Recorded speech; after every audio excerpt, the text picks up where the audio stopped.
हम मनसिकार चैतसिक के बारे में जान रहे हैं। विषयं मनसिकारो ऐसो सारण लंबनो संप योजन रसो लंबाभि मुखी भाव पट्ठानो अलंबन पदट्ठानो यथा जानीय सारथी। इसका मतलब ये है, विषय यानी कि विषय, मनसिकार यानी कि जो धर्म के विषय है, जो मन के आलंबनों के विषय है, मतलब जितने भी हमारे इंद्रिय है, ये इंद्रिय के अनुसार उसके अंतर्गत आने वाले जितने भी विषय या धर्म है या आलंबन है, तो उसे जानना और या उसको पहचानना या उस तक जाना या उन विषय को अपने चित्त में लाना, यही विषय मनसिकार कहा जाता है। मतलब जितने भी धर्म है, विषय है या मन के आलंबन है, इसको आवर्जित करने का काम मनसिकार करता है। मतलब ये चैतसिक करता है, ये चैतसिक है। ये चित्त में संप्रयुक्त होने वाले जो धर्म है, अंततः ये चित्त को अलंब तक पहुंचा सकता है, किंतु जब चित्त अलंबन तक पहुंचाता या उस आलंब को भी चित्त में पहुंचाता है, यही काम मनसिकार करता है। मनसिकार मतलब उन आलंबन तक जाना या उस आलंबन को अपने चित्त में लाना। ये काम जो है, ये विषय मनसिकार के द्वारा, मतलब मनसिकार चैतसिक के द्वारा होता है।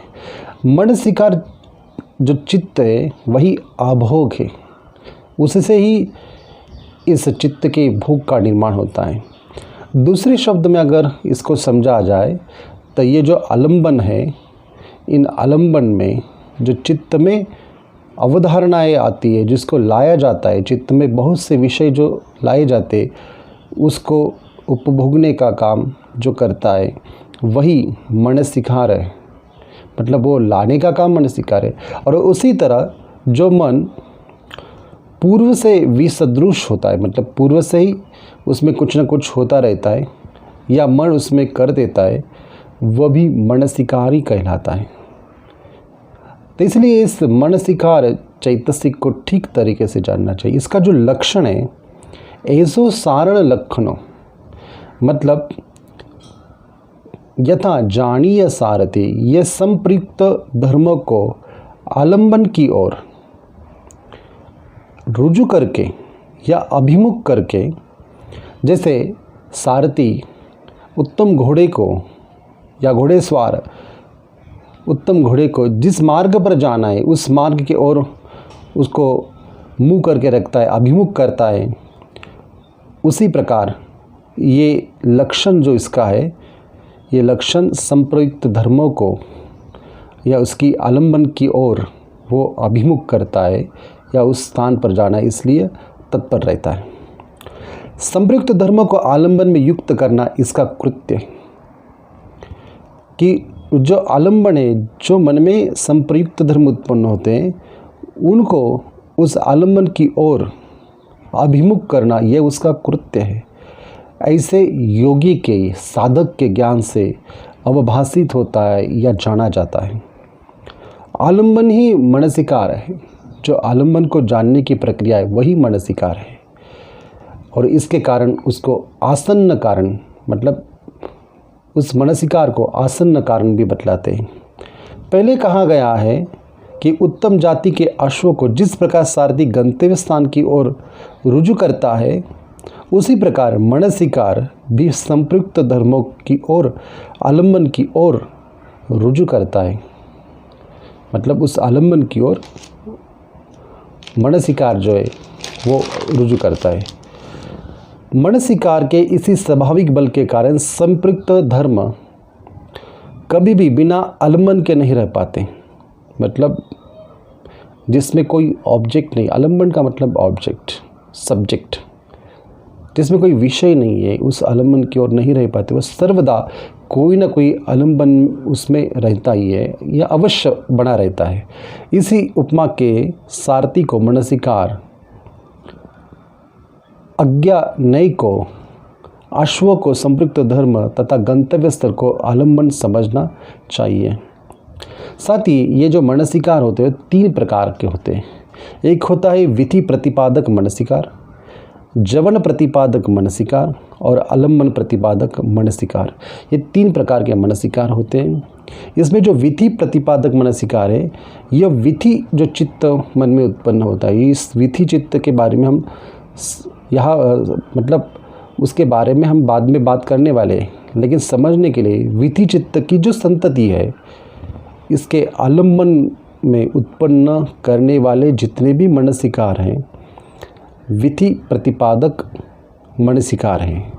और ये पंचद्वारा वर्जन चित्त है, जिसके पंचद्वार वर्जन अपने अनंतर चक्षु विज्ञान, संपटिक्षण मतलब संप्रेषण आदि वित्तीय चित्तों का उत्पाद करते हैं। जवन प्रतिपादक मनसिकार भी हैं। जवन चित्त संतति को आलम्बन में उत्पन्न करने वाले मनसिकार को जवन प्रति मनसिकार कहते हैं। ये मनोद्वारा वर्जन चित्त है। मनोद्वारा वर्जन अपने अनंतर जवन चित्त संप्रति का उत्पाद करते हैं। पाली ग्रंथों में बहुत से बार ये शब्द हमें सुनने को मिलते, योनि मनसिकार एवं अयोनि मनसिकार। इन शब्दों से बहुत व्यवहृत हुए इस मनसिकार के कारण ही कुशल अथवा अकुशल कर्म उत्पन्न होते।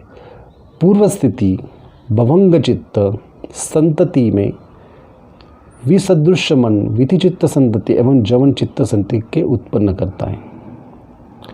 और आलम्बन प्रतिपादक मनसिकार, आलम्बन को चित्त में उत्पन्न करने वाले मनसिकार को आलम्बन प्रतिपादक मनसिकार कहते हैं। और यही मनसिकार चैतसिक है।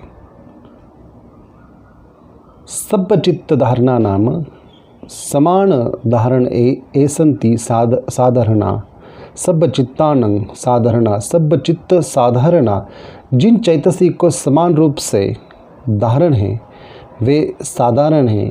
सभी चित्तों को धारण करने वाले अथवा सभी चित्तों के साथ संपृक्त होने वाले चैतसिक सर्वसाधारण चैतसिक कहलाते हैं।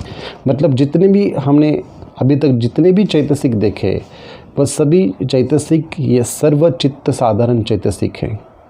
कहने का तात्पर्य यही है कि जितने भी ये मनसिकार चैतसिक के अंदर आने वाली जितनी भी चीज़ें हैं, जिन आलम्बन को मनसिकार चैतसिक से जाना जाता है या उन आलम्बन को चित्त में लाया जाता है, ये समस्त क्रिया इस मनसिकार चैतसिक में बनती है। और ये सभी में और सभी के मन में होती है।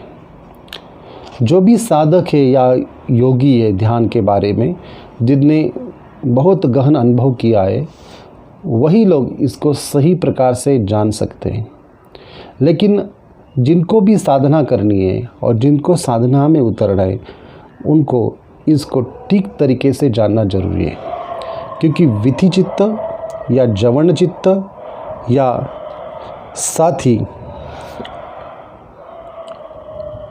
आलम्बन प्रतिपादक मनसिकार, ये सभी जो चीज़ें या पंचद्वार वर्जन चित्त या मनोद्वार वर्जन चित्त, ये जितनी भी चित्त या उसकी भवंग अवस्था, जो भंग अवस्था, भवंग अवस्था, वे जितने भी शब्द आते हैं, जैसे कि बहुत सारे लोग साधना करते, तो कोई लोग विपस्सना साधना करते, उसमें शब्द सुनते, लेकिन उन शब्दों का सही अनुभव उनको नहीं आता। क्यों नहीं आता? क्योंकि उनको बेसिक ये जो कंसेप्ट है वही समझ में नहीं आती, इसलिए विपस्सना को भी सही प्रकार से सही ढंग से वो समझ नहीं सकते। इसलिए ये जो त्रिविध मनसिकार है इसको पहले जानना जरूरी है। साथ ही ये जो मन की चैतसिक अवस्था है इसको जानना जरूरी है, जिसको सर्वसाधारण चैतसिक कहते हैं, उसको जानना जरूरी है। और साथ ही हमें इस मनसिकार चैतसिक कैसे काम करता है कैसे उसमें आलम्बन आते हैं, कैसे आलम्बन में यह सब प्रक्रिया बड़ी रहती है, कौन से संप्रयुक्त धर्म उसके साथ जुड़े रहते हैं, इनको भी सही प्रकार से जानना होगा। तभी अभिधम्मत्व संगो इस ग्रंथ में और भी हम पारंगत हो सकते हैं। और बुद्ध ने जितनी भी सूक्ष्मतम गहनतम जितने भी अभिधम्म पीटक में जितने भी बातें कही है, उन बातों को हम ठीक तरीके से जान सकते हैं। और जिनको भी बुद्ध धम्म का स्टडी करना है, उसके बारे में अभ्यास करना है, उसको जानना है, उनके लिए ये काफ़ी महत्वपूर्ण है। क्योंकि कोई भी चीज़ आप अभिधम्म की कोई भी चीज़ अगर सही प्रकार से आप जानेंगे, साधना और साथ ही गहनतम अभ्यास से जानेंगे, तभी आप बुद्ध के वचनों को सही प्रकार से जान सकते हैं। अन्यथा वो आप अपना इंटरप्रिटेशन करते हैं और अपना इंटरप्रिटेशन से केवल आप उसका एक हिस्टोरिकल, केवल एक कथनीय बातें आप कह सकते हैं, लेकिन सूक्ष्मतम उसकी तत्वों को, सिद्धांतों को नहीं जान सकते। और यही जानना आज के समय में काफ़ी महत्वपूर्ण है।